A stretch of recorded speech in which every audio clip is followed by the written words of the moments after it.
আসসালামু আলাইকুম, welcome to my YouTube channel recipe by Labanya. আজকে আমি আপনাদের সাথে মোজারেলা চিজ রেসিপি শেয়ার করব। কীভাবে মাত্র 2টি উপকরণ দিয়ে ভিনেগার এবং দুধ দিয়ে ঘরে মোজারেলা চিজ তৈরি করতে হয়, সেই রেসিপিটি আজকে আপনাদের দেখিয়ে দেব। চলুন রেসিপিটি দেখে নিন। আজকে মোজারেলা চিজ তৈরি করার জন্য আমি এখানে 1 লিটার গরুর দুধ নিয়েছি। চিজ তৈরির প্রধান উপকরণ হচ্ছে গরুর দুধ। এখানে অবশ্যই গরুর কাঁচা দুধ নিতে হবে, আর প্যাকেটের দুধ হলে অবশ্যই দেখে নেবেন এটা র মিল্ক কিনা।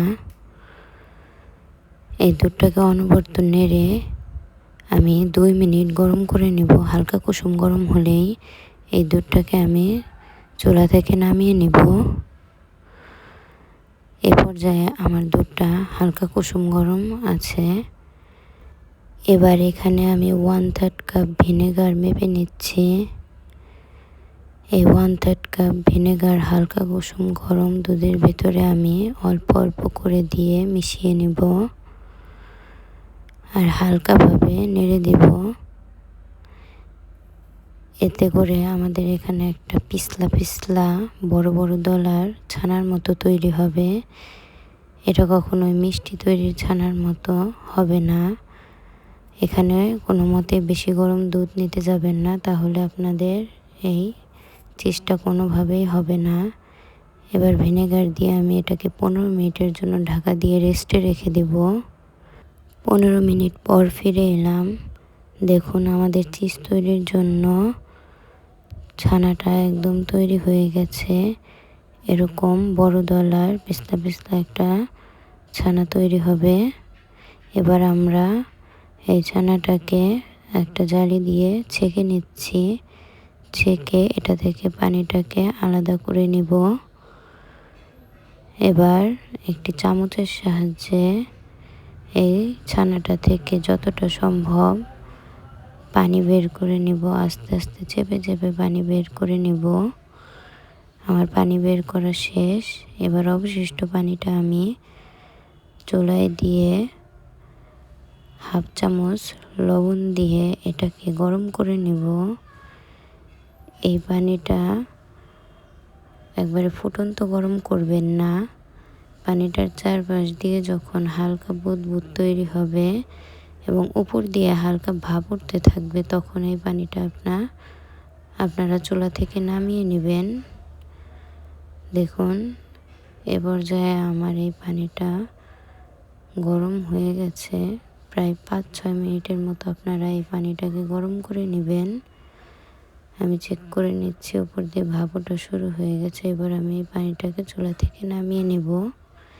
এবার সাইডে রেখে দেওয়া চিজের বলটাকে আমরা চেপে চেপে পানি বের করে নিচ্ছি। চেপে চেপে পানি বের করা হয়ে গেলে এই গরম পানির ভিতরে আমি 1, 2, 3 বলে এটাকে ডুবিয়ে নেব। অর্থাৎ 3 সেকেন্ডের মতো এটাকে গরম পানির ভিতরে ডুবাবো আর উঠাবো। তারপরে আবারও ভালোভাবে এটাকে হাত দিয়ে চেপে চেপে এটার ভিতর থেকে পানি বের করে নিচ্ছি। প্রথম পর্যায়ে পানি বের করা শেষ। এবার আমি আবারও এই গরম পানির ভিতরে 3 বার এই চিজের বলটাকে ডুবিয়ে হাত দিয়ে ভালোভাবে চেপে চেপে পানি বের করে নেব। এই কাজটা আমি মোট 3 বার করেছি। অর্থাৎ আমি এই গরম পানির মধ্যে 3 সেকেন্ড করে এই চিজের বলটাকে মোট 3 বার ডুবিয়েছি। আর আমি হাত দিয়ে চেপে নিয়েছি প্রথমে 1 বার আর পরে গরম পানিতে ডুবিয়ে মোট 3 বার। এভাবে মোট 4 বার হাত দিয়ে চেপে চেপে আমি চিজের বলটা তৈরি করে নিয়েছি। আমার চিজের বলটা হয়ে গেছে। এবার আমি এখানে একটি বাটিতে অনেক ঠান্ডা পানি নিয়ে নেব।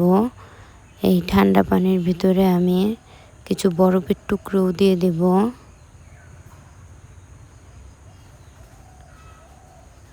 বরফের টুকরো দিয়ে এর ভিতরে আমি আমার চিজের বলটা দিয়ে দিব। এই চিজের বলটা এই ঠান্ডা পানিতে ডুবিয়ে রাখার কারণে এটা আরও শক্ত হয়ে যাবে। এটাকে আমি 10 মিনিট ঠান্ডা পানিতে ডুবিয়ে রাখবো। 10 মিনিট পর ফিরে এলাম। দেখুন আমার চিজের বলটা আগের থেকে অনেকটা বেশি শক্ত হয়ে গেছে।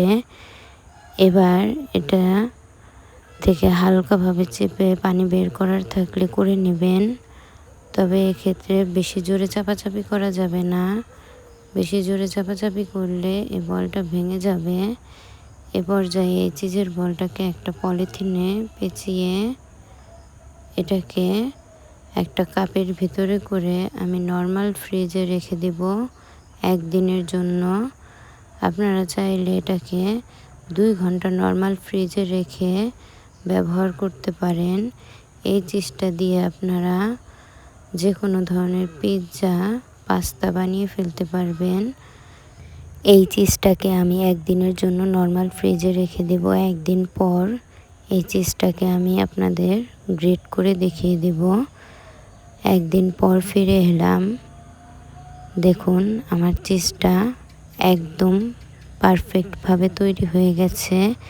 এবার আমি এই চিজটাকে আপনাদের গ্রেট করে দেখিয়ে দেব।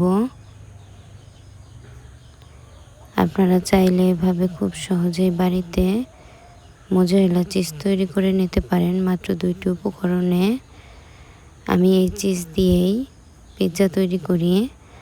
এই চিজ দিয়ে তৈরি পিৎজার ভিডিও অলরেডি আমার চ্যানেলে দেয়া আছে।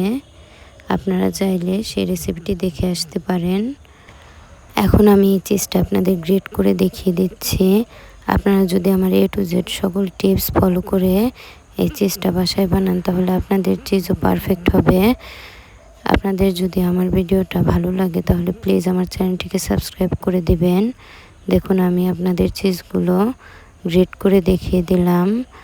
আমার ভিডিওটি ভালো লাগলে প্লিজ আমার চ্যানেলটিকে সাবস্ক্রাইব করে দিবেন। Thank you.